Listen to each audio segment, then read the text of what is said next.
Aku lari pulang ke rumahku, kubuka pintu belakang, aku masuk ke dalam rumahku.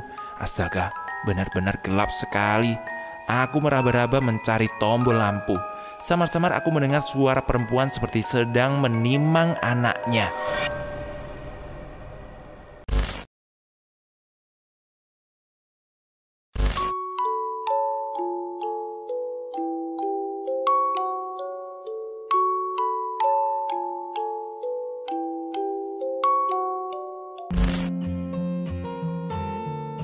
Assalamualaikum warahmatullahi wabarakatuh.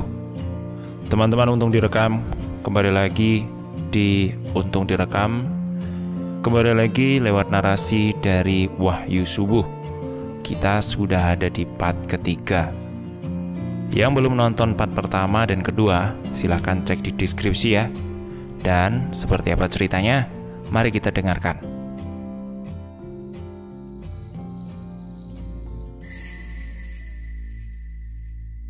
Keesok harinya teman adekku berulah lagi.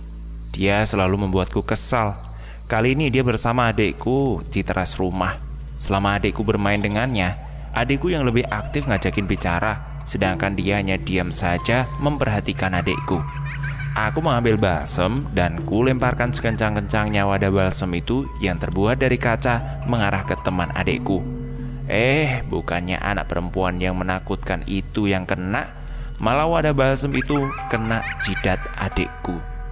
Adekku Dewi langsung menangis kejer-kejer sambil memegangi kepalanya. Wahyu, kamu apain lagi adekmu? Bentak ibuku dari kejauhan. Ibu menghampiri Dewi dan melihat jidatnya yang berdarah. Dasar anak bodoh kamu itu, mau bunuh adekmu ya? Bentak ibuku sambil matanya melotot kepadaku. Ibu menghampiriku sambil meraih sapu yang berada di dekatnya. Langkah kakinya begitu cepat mengarah padaku. Aku tahu ini pasti akan buruk. Sebelum gagang kayu itu mendarat di tubuhku, aku segera berlari menyelamatkan diri. Awas ya kalau kamu pulang ke rumah. Dasar anak bandel, ujar ibuku dengan nada marah sambil mengacungkan gagang sapunya ke arahku. Aku jalan ke sungai dan duduk di pinggir sungai. Aku terdiam sambil liatin sungai sambil pelongo-pelongo. Astaga, aku kepikiran dengan adikku yang kepalanya berdarah karena tadi aku lempar wadah balsem itu. Aku ingin pulang dan melihat keadaan adikku, tapi aku takut dimarahin ibuku. Aku takut dipukul ibu. Kalau marah, memang ibu selalu menakutkan. Setelah cukup lama aku resah di pinggir sungai, aku akhirnya memberanikan diri untuk pulang. Dari kejauhan aku melihat adekku yang sedang makan sambil disuapin oleh ibuku. Keningnya diperban, mungkin lukanya parah. Kakiku terasa berat saat ingin melangkah pulang. Perasaanku gundah, takut, tapi juga khawatir. Campur aduk pokoknya. Aku mengumpulkan keberanianku untuk pulang ke rumah. Dengan jantung yang berdenyut kencang, aku memberanikan diri melangkah menuju rumah. Meski aku tahu ini adalah hal yang buruk. Mungkin saja saat ibu melihatku ia langsung marah dan memukuliku. Aku menarik nafas dalam-dalam dan melangkah pelan-pelan sambil menundukkan kepala dan meremas-remas ujung kaosku. Bu, aku minta maaf ya bu, ujarku lirih. Asli, aku sangat takut sekali sama ibuku. Ibu melihatku, ia menarik nafas. Jangan diulangi lagi ya. Lihat apa yang telah kamu lakukan ini. Kamu itu seorang kakak, harusnya melindungi adikmu, bukan malah jahat sama adikmu. Ngerti nggak kamu? Iya bu, mengerti, jawabku lirih sambil terus menundukkan kepala. Aku benar-benar nggak berani melihat ibuku saat itu. Selama tinggal di rumah, orang tuaku yang dulunya bahkan nggak pernah berantem, sekarang mereka jadi sering berantem. Entah apa yang mereka ributkan. Semakin lama tinggal di rumah ini, semakin tidak ada kedamaian. Ibuku jadi sering marah-marah, sementara bapakku kesulitan mencari rezeki. Ada aja halangannya. Mobilnya sering rusak, jadi korban rampok. Pernah juga sampai nabrak orang dan harus dipenjara selama 6 bulan. Keadaan keluargaku semakin memburuk. Suatu hari, orang tuaku bertengkar hebat. Aku dan adikku berdiam diri di dapur sambil mendengarkan kedua orang tuaku saling membentak dan berbicara dengan nada tinggi. Krah, terdengar suara kaca pecah, disusul dengan barang-barang lain yang dibanting. Adikku serentak menangis. Aku sangat ketakutan. Kupeluk adikku erat-erat saat itu. Di belakang pintu kita berdua menangis. Semakin lama, aku semakin tidak tahan mendengar perkelahian kedua orang tuaku. Aku keluar rumah lewat pintu belakang dan kutinggalkan adikku menangis di sudut ruangan itu. Aku mengambil genting yang ada di halaman belakang. 2 buah genting ku bawa ke tangan kiri dan tangan kananku. Aku kembali masuk ke dalam rumah sambil menenteng genting di tanganku. Bapakku nyaris memungkul ibuku. Tangannya sudah diangkat ke atas dan siap dilayangkan ke pipi ibuku. Prah! Ku lempar salah satu genting yang kubawa ke arah ibu dan bapakku yang sedang berantem. Sontak mereka berdua kaget dan terdiam sejenak. Bapak dan ibuku kompak melihat ke arahku. Entah kenapa aku sangat emosi melihat itu. Dadaku terasa sesak melihat kedua orang tuaku berkelahi. "Wahyu," ujar bapak. Dengan nafas ngos-ngosan sambil nahan tangis, aku terdiam berdiri sambil melihat kedua orang tuaku. Aku kembali melemparkan genting kedua yang masih aku pegang ke arah mereka. Genting itu nyaris mengenai kaki bapakku. Kalau saja ia tidak menghindar. Setelah melempar genting, aku balik ke dapur dan menjemput adikku yang masih saja menangis. Sementara teman adikku melihat kami dari sudut ruangan tepat di samping lemari. "Wahyu," ujar bapakku. Ia mendekati aku dan adikku. Bapak jongkok dan memegang kepala adikku, lalu menghapus air mata kami. Sementara ibuku entah pergi kemana. Semenjak pertengkaran itu, ibu tidak pernah terlihat lagi. Ia tidak kembali ke rumah ini lagi. Seminggu tanpa ibu benar-benar terasa hampa. Semua pekerjaan ibu, ayah yang melakukannya. Aku benar-benar merindukan ibuku. Aku sering bersembunyi hanya sekedar untuk menangis, untuk melepas beban kerinduanku kepada ibuku yang tak bisa kupendam ini. Adikku semakin aneh saja. Dia semakin menjauh dariku. Dia jadi pendiam, sama sekali tidak mau berbicara padaku, bahkan siapapun, kecuali pada temannya yang sangat aku benci itu. Dia hanya berbicara seperlunya saat ada di rumah. Dia juga tidak mau bermain denganku sama sekali. Bahkan kalau aku mendekat, dia selalu saja mengusirku. Teman adikku yang dulu hanya bersamanya beberapa saat saja, kini jadi setiap saat. Siang, malam, dia selalu bersama adikku, mengikuti kemanapun adikku pergi. Selesai menerima telepon, bapak menyuruhku duduk di sampingnya. Ia membelai rambutku. "Wahyu, Wahyu, besok bapak sudah mulai masuk kerja lagi. Kamu sama adik tinggal di rumahnya Mbah Ti ya," ujar ayah sambil mengangkat adikku dan mendudukkan Dewi di pangkuannya. "Mbah Ti siapa?" tanyaku lirih. "Mbah Ti yang rumahnya di belakang kita yang dekat sawah. Jarak rumah Mbah Ti dari rumahku tidak begitu jauh, hanya dibatasi 2 petak sawah saja." Aku menghela nafas. "Iya, baiklah. Ibu kemana sih pak? Kenapa nggak pulang-pulang?" "Nanti bapak cari ibumu dulu ya. Untuk sementara sampai ibumu pulang, kamu tinggal dulu sama Mbah Ti." "Terus rumahnya bagaimana pak?" "Ya biarin kosong saja dulu. Kalau siang kamu boleh ke rumah, ajakin Mbah Ti beresin rumah ya." Iya mbak, baik. Ya sudah kalau gitu, ayo ganti baju dan bawa seragam sekolahnya. Kita pergi ke rumahnya Mbah Ti. Kemarin bapak sudah bilang mau nitipin kalian di sana." "Oh gitu ya pak. Iya, nggih," jawabku sambil beranjak berdiri dan masuk ke dalam rumah. Bapak mengikutiku sambil menggendong Dewi. Beliau membantuku menata seragam sekolahku dan seragam Dewi, memasukkan semua buku-buku pelajaran ke dalam box, lalu melipat beberapa helai pakaianku dan Dewi. Kita pun pergi ke rumah Mbah Ti. Dengan perjalanan kaki, aku menggandeng adikku. Bapak membawa barang-barang yang kami bawa. "Assalamualaikum," ujar bapak mengetuk pintu. "Waalaikumsalam," sahut suara seorang perempuan dari dalam rumah. Tak beberapa lama kemudian, pintu terbuka dan keluar sosok perempuan setengah baya mengenakan daster warna merah. Ia tersenyum ramah pada kami. Pak Edi. Ayo Pak, monggo silakan masuk. Terima kasih Mbak Yu.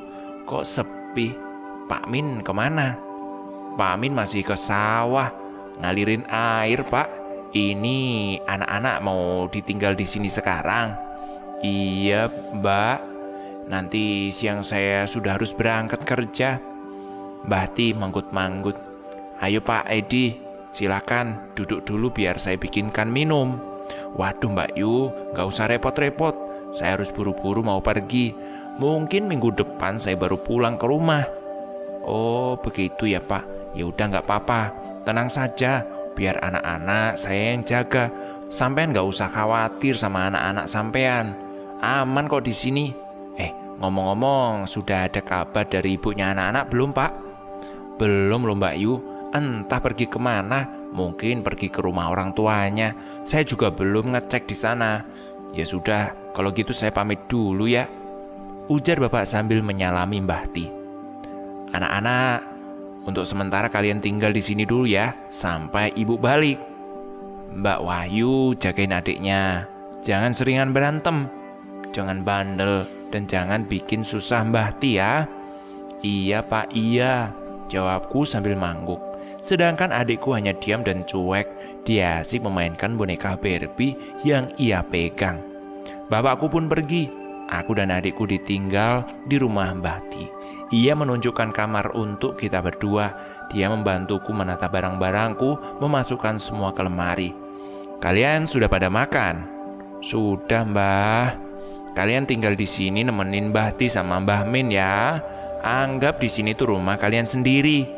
Kalau mau makan, ambil saja di dapur, ndak apa-apa, ujar Mbah Ti sambil mengelus-ngelus kepala adikku. Iya Mbah, iya. Hari demi hari, selang 2 minggu aku ditinggal di rumah Mbah Ti. Aku masih saja sering diam-diam bersembunyi mencari tempat untuk menangis. Aku sangat merindukan ibuku. Hari ini, Mas Eko kakak pertamaku datang mengunjungiku. Wahyu, kalian di sini, ujarnya. Iya, udah lama aku sama Dewi ditinggal di rumah Mbah Ti, Mas. Ibu belum pulang. Aku hanya menggelengkan kepala. Mas Eko menghela nafas. Dewi di mana? Ada di kamar tuh, main sama temennya. Dia nggak mau main denganku, Mas. Temannya siapa toh? Ya temannya, aku nggak tahu namanya. Ya sudah kalau gitu, kita ajak Dewi keluar ya. Kita beliin jajan, gimana? Ujar Mas Eko. Kita jalan menuju kamar. Wi, ngapain? Sapa Mas Eko sambil menghampirinya. Main sama teman, jawab Dewi lirih sambil menyisiri boneka Barbie. Ini temanmu, letakin dulu. Ayo kita keluar beli jajan, ujar Mas Eko sambil duduk di ujung tempat tidur. Aku sedikit bingung dengan ucapan kakakku. Dia malah menyebut boneka Barbie temannya Dewi. Padahal temannya duduk di sebelahnya Dewi kok. Ya sudahlah. Kami pun pergi dengan sepeda motor. Dewi duduk di depan sedangkan aku di jok belakang. Mas Eko mengajakku ke alun-alun kota. Puas bermain, akhirnya kami pulang. Dewi tertidur di motor, sementara aku memeganginya agar tidak jatuh. Sesampainya di rumah Mbah Ti, Mas Eko menggendong Dewi dan membaringkannya di kamar. Kalian habis dari mana toh? Tanya Mbah Ti. Oh ini loh Bude, kita habis dari alun-alun. Saya mau pamit pergi dulu ya Bude. Lah kok pergi kemana? Mau balik kerja. Tadi saya izin cuma 2 hari. Kemarin ke rumah nenek nyari ibu, terus langsung ke sini. Oh ya udah, kalau begitu hati-hati ya kok. Kamu sudah makan? Ya sudah. Ayo makan dulu. Kamu beli makanan sebanyak ini. Terus siapa nanti yang menghabiskan? Saya sudah makan Bude. Sudah kenyang. Bude saja sama Pak De yang makan ya. Saya pamit dulu ya Bude. Maaf. Oh alah begitu ya. Kok buru-buru banget Lele? Iya loh Bude, takut kemalaman nanti di jalan. Oh ya sudah kalau begitu. Hati-hati ya di jalan. Iya Bude. Wahyu jangan bandel di sini. Jangan bikin Bude semakin repot. Iya ya Mas, iya. Keesok harinya, setelah pulang sekolah, seperti biasa aku hanya berdiam diri di rumah Mbah Hati sambil lihat TV. Sore itu Mbah Hati dan Mbah Min keluar. "Wahyu, Mbah Hati sama Mbah Min mau pergi sebentar. Kamu nggak apa-apa kan di rumah sendiri?" "Nggak apa-apa, Mbah." Mbah Hati sama Mbah Min mau kemana?" "Kami mau ngelawat." "Nggak lama kok, Nak," tambah Mbah Min. "Iya Mbah, nggak apa-apa. Nanti kalau kamu mau makan, itu Mbah Hati udah masak di dapur. Ambil sendiri ya." "Iya Mbah Hati." "Ya sudah, baik-baik di rumah. Kami berangkat dulu." "Nggih Mbah, hati-hati nggih." Setelah mereka pergi, akhirnya aku kembali melihat acara TV favoritku. Tiba-tiba aku teringat pada adikku yang bermain di halaman. Aku keluar rumah. Dia tidak ada di halaman. Aku mencarinya di samping rumah dan benar saja Dewi berada di sana duduk-duduk di pinggir empang yang ada di samping kiri rumah Mbah Hati. Dia jongkok-jongkok mau mengambil air. Aku bergegas menghampirinya. Dek, ngapain?" ujarku setelah membentak. Dewi tersentak kaget langsung tergelincir masuk ke dalam empang. Aku bergegas lari menghampirinya. Aku panik melihat adikku nyaris tenggelam di empang. Untungnya dia jatuh di pinggir. Aku langsung turun dan meraih bajunya. Ku seret adikku. Aku memeganginya. Empang ini begitu dalam. Aku nyebur di pinggir aja seleher. Gimana kalau pas di tengah? Adikku terbatuk-batuk sambil menangis kencang. Sepertinya dia banyak minum air. "Ayo Wi, naik ke atas," ujarku sambil menahan tubuhnya. Aku menggendong dirinya. Aku mendorong bokongnya sedikit agak kasar. Sementara teman adikku bocah aneh itu yang menakutkan hanya bisa terdiam sambil memandangi kami tanpa membantu kami sedikit pun. Emang bener-bener tuh bocah kampret. Baju kita berdua basah kuyup. Setelah adikku berhasil naik, aku pun berusaha untuk naik. Kita berdua duduk di tepi dan teman adikku entah dia pergi kemana. Tiba-tiba gak ada. "Kamu itu gimana sih Wi? Main sampai tergelincir kayak gitu. Tadi kalau kamu tenggelam gimana?" ujarku sambil membentaknya. Dewi tidak menjawabku. Dia hanya menangis dan saat aku ngomel-ngomel dia semakin menangis sejadi-jadinya. Ingin rasanya aku memukul adikku itu. Aku mengajaknya masuk ke dalam rumah. Kita menuju ke kamar mandi untuk membersihkan badan. Sambil mengganti pakaian, aku pun kembali ngomelin dia lagi. Dia hanya diam. Aku geram karena dia sama sekali tidak menjawabku. Aku ambil boneka Barbie-nya lalu kupukulkan ke badan adikku. Sentak Dewi menangis sejadi-jadinya. "Mbak Wahyu jahat, Mbak Wahyu jahat," ujarnya sambil menangis.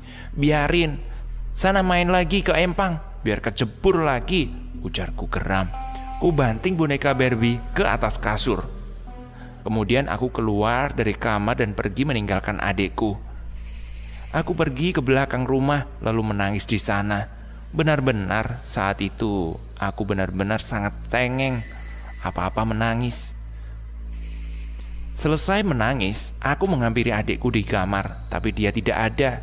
Di sana hanya ada boneka Barbie dengan kepala yang copot tergeletak di lantai. Astaga, di mana dia? Gemamku. Dek, kamu di mana?"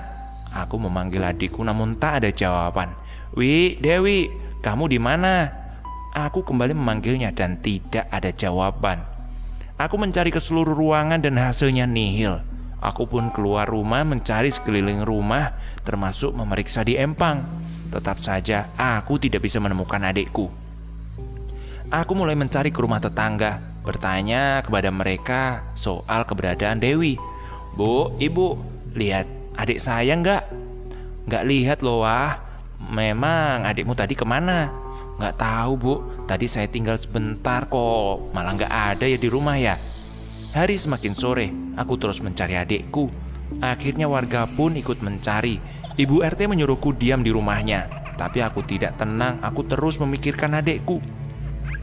Aku harus bisa menemukannya. Aku lari pulang ke rumahku. Ku buka pintu belakang. Aku masuk ke dalam rumahku.